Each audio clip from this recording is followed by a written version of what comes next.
La destruction de l'avion d'Azerbaïdjan Airlines a révélé le cynisme russe à un nouveau niveau et a posé une bombe à retardement, si ce n'est sous Poutine lui-même, du moins sous Kadyrov, à coup sûr. Ainsi, le 25 décembre, le jour de Noël, un avion de ligne a été touché au-dessus de Grozny par un missile anti-aérien des forces de défense aérienne russes, ce que les experts de différents pays ont pratiquement confirmé en examinant l'épave brisée. La particularité est que malgré les dommages causés à la coque, les moteurs de l'avion ont survécu. Les pilotes ont demandé un atterrissage d'urgence, mais les contrôleurs russes ont refusé. Il y avait une douzaine d'aérodromes à proximité, mais l'avion abattu a reçu l'ordre de se rendre au Kazakhstan via la mer Caspienne dans l'espoir que l'avion coulerait tout simplement et que toutes les traces du crime russe seraient cachées au fond de la mer. Mais cela ne s'est pas passé comme prévu. L'avion a atteint l'aéroport. 38 personnes sont mortes lors de l'atterrissage d'urgence, mais certaines ont survécu et leurs témoignages font déjà l'objet d'une enquête internationale. La Russie ment publiquement et déclare que le brouillard et les drones ukrainiens sont responsables de la tragédie. Poutine, qui a appelé dans 2 jours le président azerbaïdjanais Aliyev et lui a présenté ses excuses pour l'incident survenu dans le ciel russe, ne s'écarte pas de cette version d'ailleurs pour le vol MH370 abattu au-dessus de Donetsk. De telles excuses n'existent toujours pas. Pourquoi Poutine a-t-il si peur de la colère d'Aliyev et que pourrait signifier un accident d'avion pour le Kremlin? Lyubov Kukla a rassemblé tous les détails. Les secrets du tragique vol Azal.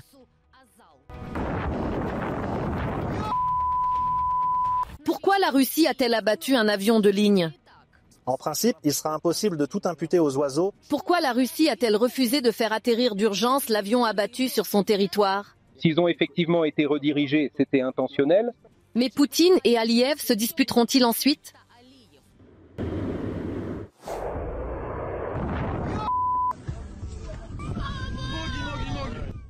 Matin du 25 décembre.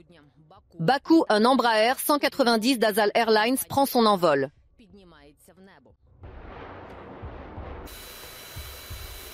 En direction de la Tchétchénie. Certes, il n'est pas possible d'atterrir à l'aéroport de Grozny. Et voici pourquoi. Le commandant de bord entame la descente, mais il est contraint d'effectuer un deuxième tour en raison de la mauvaise visibilité, en espérant que le brouillard se dissipe. Cependant, les deuxième et troisième tentatives d'atterrissage échouent. Le pilote décide alors de se diriger vers l'aéroport le plus proche. Mais à ce moment-là, un bruit étrange se fait entendre à l'extérieur de l'avion. Il semble que ce soit le même bruit étrange que celui de la défense aérienne russe qui a abattu un drone au-dessus de Grozny le matin même du 25 décembre. Le fuselage de l'avion a été endommagé par des débris non identifiés. Voici une vidéo prise de la cabine après l'explosion. Des débris ont également endommagé la cabine de l'avion.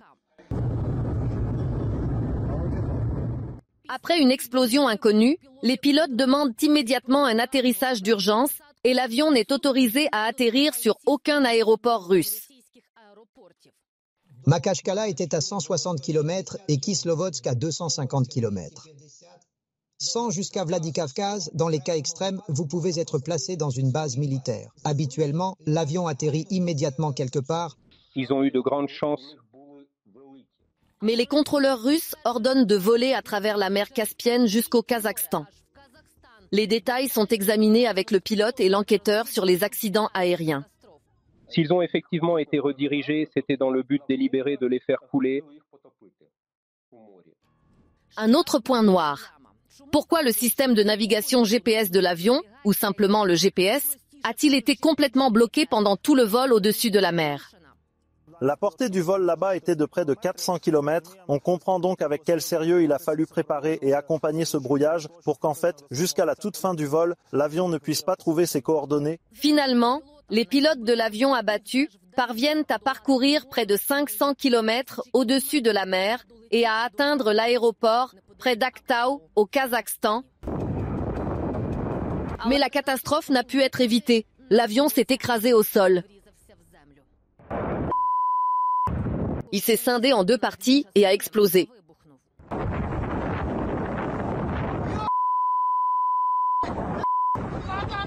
En conséquence, 38 des 67 personnes à bord ont été tuées. Seuls ceux qui se trouvaient dans la queue ont réussi à survivre.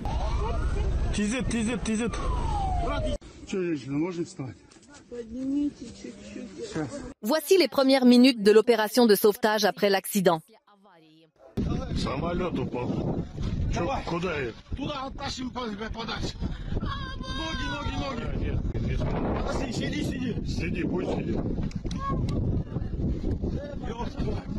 Pendant ce temps, la Fédération de Russie a traditionnellement commencé à mentir et à se laver les mains de la situation. L'agence russe du transport aérien a déclaré que tout était arrivé à cause d'oiseaux qui s'étaient introduits dans le moteur. En effet, les oiseaux ne pourraient pas picorer les plumes de la queue dans un tel avion. Il n'a pas de bec aussi aiguisé pour le transpercer d'un seul coup. Du rallumement de 2 mm d'épaisseur.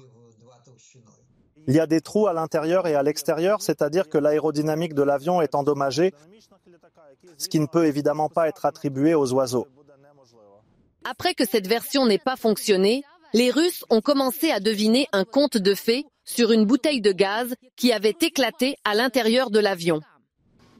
Ce n'est pas vrai. Si le réservoir d'oxygène avait été touché, l'avion aurait été détruit.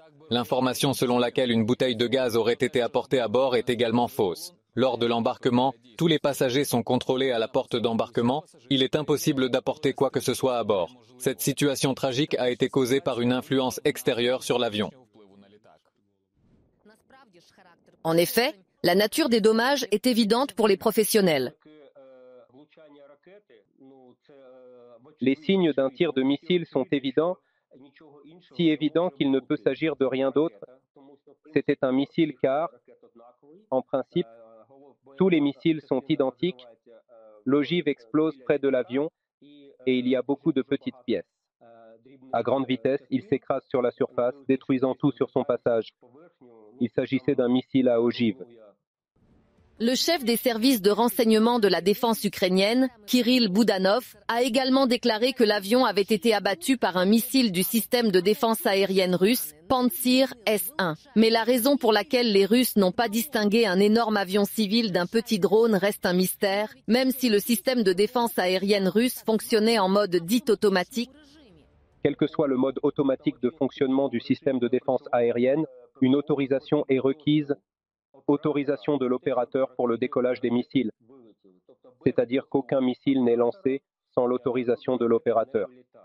En ce qui concerne le fonctionnement des systèmes de défense aérienne en mode automatique, il est généralement utilisé exclusivement dans les zones dites no-fly. Mais le ciel était-il fermé à Grozny ce matin-là? Bien sûr que non. Vous n'avez pas fermé un aéroport civil.